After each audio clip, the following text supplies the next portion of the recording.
बच्चों, आज हम पढ़ेंगे बीए पार्ट सेकंड के सेकंड पेपर में एकांकी संग्रह में उद्धृत ऊसर जो कि भुवनेश्वर प्रसाद द्वारा लिखी गई है। ऊसर कहानी की मूल संवेदना को स्पष्ट कीजिए। तो पाश्चात्य शिल्प एवं एकांकी सृजन करने वाले रचनाकारों में भुवनेश्वर प्रसाद का स्थान अग्रणीय है। भुवनेश्वर जी ने आधुनिक एकांकी कला को विकसित करने में भी महत्वपूर्ण भूमिका निभाई है। इनके एकांकियों में यथार्थवादी एवं भौतिकवाद की ध्वनि मुखरित हुई है। आपने सामाजिक रूढ़ियों, कृत्रिमता, विचार स्वातंत्र्य, विवाह, वैषम्य, काम वासना आदि को आधार बनाकर एकांकी लेखन किया। उनके द्वारा रचित प्रमुख एकांकियों में श्यामा एक वैवाहिक विडंबना, शैतान, प्रतिभा का विवाह, रहस्य, रोमांच, मृत्यु, हम अकेले नहीं हैं, 8:15 बजे, तांबे के कीड़े आदि प्रसिद्ध है। ऊसर एकांकी एक प्रसिद्ध रचना है। इसका कथानक शहरी परिवेश के उच्च मध्यम वर्गीय समाज से संबंधित है। इस एकांकी में लेखक ने व्यंग किया है कि उच्च मध्य वर्ग के पास न तो चिंतन मनन के लिए बुद्धि है, न ही करने के लिए कोई सार्थक काम। रचनाकार ने बताया कि यह वर्ग बाह्य आडंबरों से अधिक खोखला हो गया है। एकांकी कथानक में मध्यम वर्गीय परिवार का मनोवैज्ञानिक चित्रण हुआ है। एकांकीकार ने पाश्चात्य सभ्यता में लीन मध्यम वर्गीय समाज की निष्क्रियता, आडंबर प्रियता, शंकालु प्रवृत्ति, शोषण, यौन भावना आदि का व्यंग्यपूर्ण चित्रण प्रस्तुत किया है।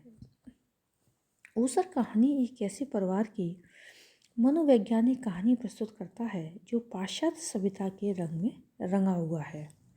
यह परिवार राजनीति पर तो बहस कर सकता है, परंतु एक ट्यूटर का शोषण करने में तनिक भी संकोच नहीं करता। इस घर के सभी सदस्य बाहर से कुछ और, अंदर से कुछ और प्रतीत होते हैं। इस रचना में दिखावा पसंद एवं आडंबरी परिवार की गूढ़ कुंठाओं का रहस्योद्घाटन भी हुआ है। इस परिवार का न तो कोई उद्देश्य है और न ही कोई सिद्धांत। ऊसर में mister symbol, Mrs symbol, tutor एक युवक, मोटी रमणी, 2 लड़कियां आदि पात्र हैं, लेकिन मुख्य 2 ही हैं, गृहस्वामी और गृहस्वामिनी। गृहस्वामी सिंबल ऊपर से हंसमुख, सभ्य, सुशिक्षित, बहुक एवं संपन्न प्रतीत होते हैं, लेकिन भीतर से खोखले, सिद्धांतहीन, कुंठित एवं ऊर्जाहीन है। 2 महीने से ट्यूटर को वेतन न देना उनकी शोषक मनोवृत्ति का परिचायक है। वह हमेशा अपनी पत्नी की बुराई करता रहता है। उसे अपनी पत्नी के चरित्र पर भी संदेह है। एकांकी का दूसरा प्रमुख चरित्र श्रीमती सिंबल है। वह गृहस्वामिनी है जिन्हें कृत्रिमता एवं आडंबरपूर्ण जीवन अच्छा लगता है। यह पति से नाखुश हैं और ऐसा लगता है जैसे इनका रोमांस शाह नजफ रोड के किसी व्यक्ति से चल रहा है। इनका व्यक्तित्व असंतोष, निराश, निष्प्राणता, उदासी और नीरसता से भरा हुआ है। ऊसर के संवाद अत्यंत सरल, स्पष्ट, सीधे एवं संक्षिप्त हैं। इनमें एकांकी की गति, प्रभाव एवं लघुता का गुण आ गया है।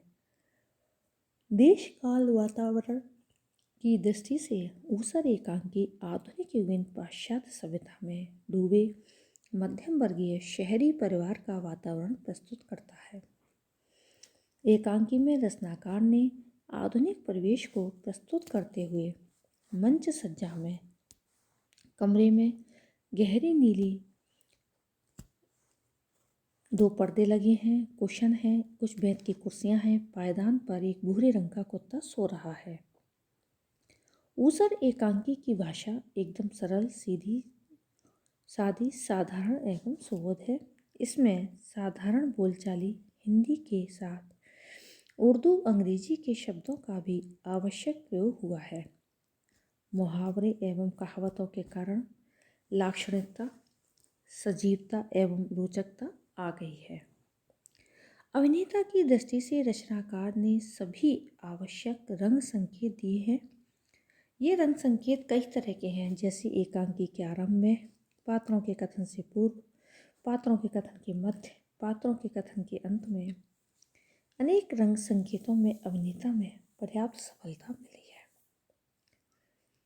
ऊसर एकांकी रंगमंच की व्यवस्था की दृष्टि से सरल एवं अभिनय एकांकी है। इन रंग संकेतों के कारण एकांकी के मूल भाव का अभिनय करने में पात्रों को कोई कठिनाई उपस्थित नहीं होती। भुवनेश्वर के ऊसर एकांकी का मुख्य उद्देश्य पाश्चात्य प्रभाव से प्रभावित भारतीय समाज की समस्याओं का उद्घाटन करना है। एकांकी में मिसेस सिंबल द्वारा विक्टोरिया की प्रशंसा करना उक्त तथ्य का प्रमाण है। इसके अतिरिक्त सिद्धांत व उद्देश्यहीन निरर्थक जिंदगी एवं दिखावा पसंद जीवन को प्रस्तुत करना ही एकांकीकार का उद्देश्य रहा है।